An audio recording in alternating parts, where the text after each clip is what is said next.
രാഷ്ട്രീയവും കൂട്ടിക്കുഴയ്ക്കുന്നു. ഇത് സംഘപരിവാർ ഈ ക്രിക്കറ്റ് മേഖലയെ പിടിച്ചെടുക്കുന്നു, കായിക മേഖലയെ പിടിച്ചെടുക്കാനുള്ള ഒരു ശ്രമത്തിന്റെ ഭാഗമാണ് ജയ്ഷ എന്നെല്ലാം വലിയ വിമർശനങ്ങൾ ഉണ്ടായിരുന്നു. ഈ വിമർശനങ്ങൾ ഉന്നയിച്ച ആളുകൾ ബോധപൂർവം മറക്കുന്നത് നമ്മുടെ ഡിങ്കിരി മോൻ, അതായത് ബിനീഷ് കൊടിയേരി കേരള ക്രിക്കറ്റ് അസോസിയേഷന്റെ അസിസ്റ്റന്റ് സെക്രട്ടറി ആണ് എന്നുള്ളതാണ്. അദ്ദേഹത്തിന്റെ സംഭാവനകൾ എന്താണ് എന്ന് നമുക്കറിയില്ല. എന്തായാലും ഒരു കഞ്ചാവ് കേസിലും ജയ്ഷ ജയിലിൽ കടന്നിട്ടില്ല. അദ്ദേഹം ഈ ക്രിക്കറ്റിന് ഇത്രയും നേട്ടങ്ങൾ ഉണ്ടാക്കി കൊടുക്കുമ്പോൾ അദ്ദേഹം വലിയ വിമർശനങ്ങൾക്ക് പാത്രമായിരുന്നു എന്നുള്ളതാണ് വളരെ സങ്കടകരമായിട്ടുള്ള ഒരു കാര്യം. ഇടതുപക്ഷത്തിന്റെ ആളുകൾ കേരളത്തിൽ എമ്പാടും എല്ലാ സ്പോർട്സ് അസോസിയേഷനിലും അവർ കൈയടക്കി വെച്ചിരിക്കുകയാണ്. സെൽ ഭരണം പോലെ ആയിരിക്കുന്നു. അതനുസരിച്ച് വലിയ കായിക പാരമ്പര്യമുള്ള ഈ കേരളം കായിക മേഖലയിൽ വളരെ പിന്നോട്ട്, അത്ലറ്റിക്സിലടക്കം വളരെ പിന്നോട്ട് പോകുമ്പോഴാണ് ഇതേ ആളുകൾ തന്നെയാണ് അവിടെ വിമർശിക്കുന്നത്.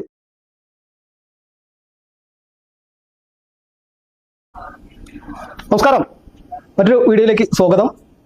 ഒരു സന്തോഷ വാർത്തയുമായിട്ടാണ്, അതിനൊപ്പമുള്ള ഒരു വിശകലനവുമായിട്ടാണ് ഇന്നെന്റെ വീഡിയോ. അവസാനം വരെ ശ്രദ്ധിച്ച് കേൾക്കണം, കാണണം എന്ന് അഭ്യർത്ഥിക്കുന്നു. നോക്കൂ, ഇന്ത്യ വനിതാ ക്രിക്കറ്റ് വേൾഡ് കപ്പ് അടിച്ചിരിക്കുന്നു, അത് നേടിയിരിക്കുന്നു. സെമിഫൈനലിൽ ഓസ്ട്രേലിയയോട് 338 റൺസ് ചേസ് ചെയ്ത് 342 നേടി അവസാന 4 അടിച്ചുകൊണ്ട് വലിയ വിജയം നേടി. അതിനുശേഷം ദക്ഷിണാഫ്രിക്കയെ വീരോചിതമായ പോരാട്ടത്തിലൂടെ കീഴടക്കി നമ്മുടെ വനിതകൾ ആ ലോകകപ്പിൽ മുത്തമിട്ടിരിക്കുന്നു.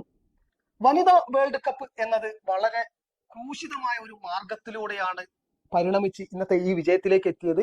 അതിനു പുറകിൽ ഒരു മനുഷ്യന്റെ വിയർപ്പുണ്ട്, വേദനകളുണ്ട്.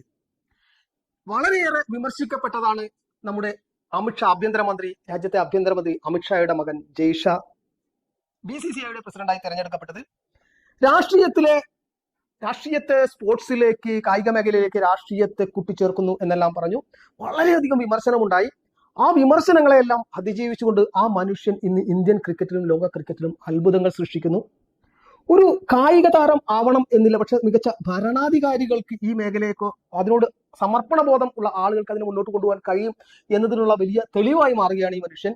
എങ്ങനെയാണ് ഈ ജയ്ഷ ഈ ഇന്ത്യൻ വനിതാ ക്രിക്കറ്റിനെ ലോകത്തിന്റെ നെറുകയിൽ എത്തിച്ചത് എന്നുള്ളതിനെ കുറിച്ച് നമ്മൾ കൃത്യമായി മനസ്സിലാക്കിയിരിക്കണം. നോക്കൂ, ക്രിക്കറ്റും രാഷ്ട്രീയവും കൂട്ടിക്കുഴയ്ക്കുന്നു.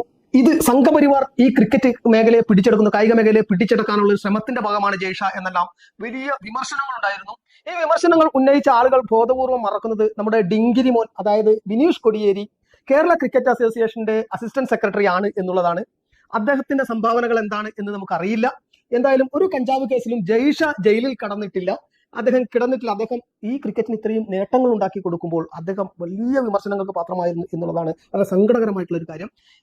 ഇടതുപക്ഷത്തിന്റെ ആളുകൾ കേരളത്തിൽ എമ്പാടും എല്ലാ സ്പോർട്സ് അസോസിയേഷനിലും അവർ കൈയടക്കി വെച്ചിരിക്കുകയാണ്. സെൽ ഭരണം പോലെ ആയിരിക്കുന്നു. അതനുസരിച്ച് വലിയ കായിക പാരമ്പര്യമുള്ള ഈ കേരളം കായിക മേഖലയിൽ വളരെ പിന്നോട്ട്, അത്ലറ്റിക്സിലടക്കം വളരെ പിന്നോട്ട് പോകുമ്പോഴാണ് ഇതേ ആളുകൾ തന്നെയാണ് അവിടെ വിമർശിക്കുന്നത്. അപ്പോൾ നമുക്കറിയാം, കോൺഗ്രസ് UPA ഭരണകാലത്ത് N. ശ്രീനിവാസൻ എന്ന് പറഞ്ഞ ഒരാളായിരുന്നു BCCIയുടെ പ്രസിഡന്റ്. അദ്ദേഹം വലിയൊരു വിവാദമായിട്ടുള്ള അദ്ദേഹത്തിന്റെ ഒരു പ്രസ്താവന ഈ വനിതാ ലോകകപ്പ് പോയിട്ട് നമ്മൾ വായിക്കേണ്ടതുണ്ട്. അദ്ദേഹം പറയുകയാണ്, അതായത് എനിക്ക് എന്തെങ്കിലും മാർഗമുണ്ടായിരുന്നെങ്കിൽ ഈ വനിതാ ക്രിക്കറ്റ് എന്ന് പറയുന്ന സാധനത്തെ ഞാൻ ഇല്ലാതാക്കുമായിരുന്നു എന്ന്. അതുകൊണ്ട് ഒരു ഗുണവുമില്ല എന്നാണ് അദ്ദേഹം പറഞ്ഞത്. എത്ര നിരുത്തരവാദപരമായിട്ടുള്ള, എത്ര പ്രതിലോമകരമായിട്ടുള്ള ഒരു പ്രസ്താവനയാണോ എന്ന് നോക്കൂ. അവിടെയാണ് അമിത്ഷായുടെ മകൻ ജയ്ഷ ഈ നേട്ടങ്ങൾ കീഴടക്കിയത്. എങ്ങനെയായിരുന്നു അദ്ദേഹം ആ നേട്ടത്തിലേക്ക് എത്തിയത്, അല്ലെങ്കിൽ എങ്ങനെയാണ് വനിതാ ക്രിക്കറ്റിനെ കൈപിടിച്ച് കൊണ്ടുപോയത് എന്ന് നമ്മൾ നോക്കണം. അപ്പം നിങ്ങൾ നോക്കൂ, എത്ര സന്തോഷത്തോടെയാണ് നമ്മുടെ ഹർമൻപ്രീത് കൗർ അദ്ദേഹത്തിന്റെ മുമ്പിൽ നൃത്തം ചെയ്തുകൊണ്ട് ട്രോഫി വാങ്ങാൻ വരുന്നു. അദ്ദേഹത്തിന്റെ പാദങ്ങൾ തൊട്ടുവണങ്ങുന്നു. അദ്ദേഹം തൊട്ടുവണങ്ങാൻ ശ്രമിക്കും, അദ്ദേഹം മാറ്റുന്നു. അദ്ദേഹം അവിടെ അധികം സമയം ചെലവഴിക്കുന്ന വളരെ സന്തോഷത്തോടെ കൈകൊടുത്ത് അദ്ദേഹം തിരിച്ചു പോകുന്നു. അവർ തമ്മിലുള്ള ആ വനിതാ ക്രിക്കറ്റ് താരങ്ങളും ജയ്ഷയും തമ്മിലുള്ള വളരെ മാനസികമായിട്ടുള്ള ഒരു ഐക്യം, ഒരു മുതിർന്ന ജ്യേഷ്ഠനെ പോലെ അവർ അദ്ദേഹത്തെ കരുതുന്നു. അതിനുള്ള അധികാരവും അവകാശവും ഞങ്ങൾക്ക് ഉണ്ടെന്ന് കരുതുന്നു. ആ മനുഷ്യർ അങ്ങനെ അവരോട് പെരുമാറുന്നു എന്നുള്ളത് തന്നെയാണ് ദൃശ്യങ്ങൾ കാണിക്കുന്നത്. പക്ഷെ നമ്മൾ മനസ്സിലാക്കേണ്ട ചില കാര്യങ്ങൾ ഈ N. ശ്രീനിവാസന്മാരുടെ കാലഘട്ടത്തിൽ എങ്ങനെയായിരുന്നു ഇന്ത്യയുടെ ഈ ക്രിക്കറ്റ് രംഗം, വനിതാ ക്രിക്കറ്റിനെ കണ്ടിരുന്നത് എന്ന് നമ്മൾ ചിന്തിക്കേണ്ടതുണ്ട്. ഈ വനിതാ ലോകകപ്പ് നേടിയതിനു ശേഷം നമ്മുടെ മുൻ വനിതാ ഇന്ത്യൻ ടീമിന്റെ ക്യാപ്റ്റൻ മിതാലി രാജ് വളരെ സങ്കടത്തോടു കൂടി ഒരു കാര്യം പറയുകയുണ്ടായി. ഞങ്ങൾ 2005 ലോകകപ്പിന്റെ ഫൈനലിൽ എത്തിയിരുന്നു, ഞങ്ങളായിരുന്നു റണ്ണർ അപ്പ്.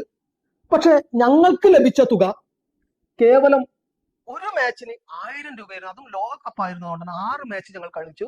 ഞങ്ങൾക്ക് 6000 രൂപ മാത്രമാണ് ലഭിച്ചത് എന്ന് പറയുന്നു. ഇന്ന് 55 കോടി രൂപയാണ് ഈ വനിതാ ക്രിക്കറ്റ് താരങ്ങൾക്ക് BCCI നൽകിയത്. 41 കോടി രൂപയോളം ICCയും നൽകി. നോക്കൂ, ഈ രംഗത്തെ വനിതാ ക്രിക്കറ്റിനെ പുരുഷ ക്രിക്കറ്റിനോളം തന്നെ തുല്യതയുള്ളതാക്കി മാറ്റി എന്നുള്ളതാണ് ജയ്ഷ എന്ന മനുഷ്യനെ കാലത്തിന്റെ കൽച്ചുമരിൽ സുവർണ ലിപികളിൽ രേഖപ്പെടുത്താനുള്ള ഒരു കാരണമായി മാറുക. പുരുഷ ക്രിക്കറ്റ് താരങ്ങൾക്കും വനിതാ ക്രിക്കറ്റ് താരങ്ങൾക്കും തുല്യ വേതനം അദ്ദേഹം ഏർപ്പാടാക്കി. നോക്കൂ, ഇവിടെ നമ്മുടെ മലയാളത്തിൽ WCC ഒക്കെ ഇന്നും തുല്യ വേതനം വേണമെന്ന് വളരെ വലിയ രീതിയിൽ ഈ വായിട്ടലക്കുന്ന സമയത്താണ് അദ്ദേഹം വളരെ നിഷ്പ്രയാസം പുരുഷ താരങ്ങൾക്ക്, നമുക്കറിയാം പുരുഷ സച്ചിൻ തെണ്ടുൽക്കർ, സൗരവ് ഗാംഗുലി, വീരേന്ദർ സെവാഗ്, അങ്ങനെയുള്ള വലിയ വൻ താരനിര കടന്നു വന്ന് യുവരാജ് സിംഗിലേക്ക് എത്തി. ഇന്ന് വിരാട് കോഹ്ലിയും രോഹിത് ശർമ്മയും അങ്ങനെയുള്ള പുത്തൻ താരങ്ങളിലേക്ക് എത്തിയിരിക്കുന്നു. ആ സമയത്ത് ആ പുരുഷ താരങ്ങൾക്ക് ലഭിച്ചിരുന്ന, നോക്കൂ, വലിയ താരങ്ങൾ നമുക്കുണ്ടായിരുന്ന വനിതാ ക്രിക്കറ്റിൽ ആരോരും അറിയാതെ അവരുടെ കാലം കടന്നുപോയി. പക്ഷെ അവർക്ക് സുവർണ്ണ കാലം വന്നിരിക്കുന്നു. ജയ്ഷ എന്ന് പറയുന്ന അധികായൻ ഈ വനിതാ ക്രിക്കറ്റിനെ ലോകത്തിന്റെ നെറുകയിൽ എത്തിച്ചിരിക്കുന്നു. വളരെ ജനകീയമായിട്ടുള്ള ഒരു ആളുകൾക്ക് കാണാൻ ഇഷ്ടപ്പെടുന്ന ഒരു കളി കൂടി ആക്കി മാറ്റിയിരിക്കുന്നു. ഈ വനിതാ ക്രിക്കറ്റിനെയും പുരുഷ ക്രിക്കറ്റിനെ പോലെ തന്നെ ആളുകൾക്ക്, ഇന്ത്യക്കാർക്ക് ഇഷ്ടപ്പെടുന്ന രീതിയിലേക്ക് അദ്ദേഹത്തിന് വളർത്താൻ കഴിഞ്ഞിരിക്കുന്നു. ഈ ലോകം അദ്ദേഹത്തോട് നന്ദി പറഞ്ഞേ പറ്റൂ. നിങ്ങൾക്ക് അല്പമെങ്കിലും ആത്മാഭിമാനം ഉണ്ടെങ്കിൽ, മനുഷ്യത്വം ഉണ്ടെങ്കിൽ, ആ മനുഷ്യനെ, ജയ്ഷ എന്ന് പറയുന്ന ആ മനുഷ്യനെ വിമർശിച്ച വാക്കുകളെല്ലാം തന്നെ തിരിച്ചെടുത്തുകൊണ്ട് ഈ മേഖലയ്ക്ക് അദ്ദേഹം നൽകിയ സംഭാവനകളെ കുറിച്ച് ഒരു നിമിഷം ഓർത്തുകൊണ്ട് അദ്ദേഹത്തെ അഭിനന്ദിക്കാൻ നിങ്ങൾ ഒരു നിമിഷം ചിലവാക്കിയിട്ടില്ലെങ്കിൽ നിങ്ങൾ മനുഷ്യരല്ല എന്ന് പറയേണ്ടി വരും. നമുക്ക് ഡയാന എഡുൽജീവ് എന്ന് പറയുന്ന ഒരു മുൻ ക്യാപ്റ്റൻ, വനിതാ ക്യാപ്റ്റൻ പറയുന്നു, അവർ വനിതാ ക്രിക്കറ്റിന് വേണ്ടി ഒന്നും ചെയ്തില്ല, അതൊരു അനാവശ്യമാണെന്നുള്ള രീതിയായിരുന്നു മുൻ ഭരണാധികാരികൾ N. ശ്രീനിവാസൻ അടക്കമുള്ള ആളുകൾ. ആ ഇടത്തേക്കാണ് ഇവിടെ നമ്മുടെ ജയ്ഷ ഇങ്ങനെ അവരെ ചേർത്ത് പിടിച്ചുകൊണ്ട് തുല്യവേതനം, പുരുഷ വനിതാ ക്രിക്കറ്റ് താരങ്ങൾക്ക് തുല്യവേതനം എന്നുള്ള നിലയിലേക്ക് കൊണ്ടുവന്ന് ഇന്ന് ലോകത്തിന്റെ നെറുകിലേക്ക് ഇന്ത്യൻ വനിതാ ക്രിക്കറ്റിനെ ഉയർത്തിവിട്ടിരിക്കുന്നത്. ആ മനുഷ്യനെ നോക്കൂ, ഡിങ്കിരിയെ പോലുള്ള, അതായത് നമ്മുടെ ബിനീഷ് കൊടിയേരിയെ പോലുള്ള ആളുകൾ കേരള ക്രിക്കറ്റിന്റെ അസിസ്റ്റന്റ് സെക്രട്ടറി ആയിരിക്കുന്ന ഇടത്തു നിന്നാണ് നമ്മൾ വിമർശിക്കുന്നത്. എല്ലാ അസോസിയേഷനുകളും സ്പോർട്സ് കൗൺസിലുകളും സെൽഭരണമായിരിക്കുന്ന ഒരു പ്രദേശത്ത് നിന്നാണ് നമ്മൾ ജയ്ഷയെ പരിഹസിച്ചത്. പക്ഷെ ആ മനുഷ്യൻ ആ പരിഹാസങ്ങളെയെല്ലാം പൂച്ചെണ്ടുകളാക്കി മാറ്റിക്കൊണ്ട് ഇന്ത്യൻ വനിതാ ക്രിക്കറ്റിനെ പതുക്കെ കൈപിടിച്ചുകൊണ്ട്, തന്റെ സഹോദരിമാരെ പോലെ കൈപിടിച്ചുകൊണ്ട് ലോകത്തിന്റെ നെറുകയിൽ എത്തിച്ചിരിക്കുന്നു. ഒരു പിടി പൂക്കൾ നിങ്ങൾ അദ്ദേഹത്തിന് നൽകണം, ഒരു പൂച്ചെണ്ട്, കാരണം അത്രത്തോളം നിങ്ങൾ അദ്ദേഹത്തെ വിമർശിച്ചിട്ടുണ്ട്. ഒരു കൈക്കൂട നിറയെ അദ്ദേഹത്തിന് അഭിനന്ദന പൂച്ചെണ്ടുകൾ നിങ്ങൾ നൽകണം എന്ന് അഭ്യർത്ഥിച്ചുകൊണ്ട് നിർത്തുന്നു. നന്ദി, നമസ്കാരം.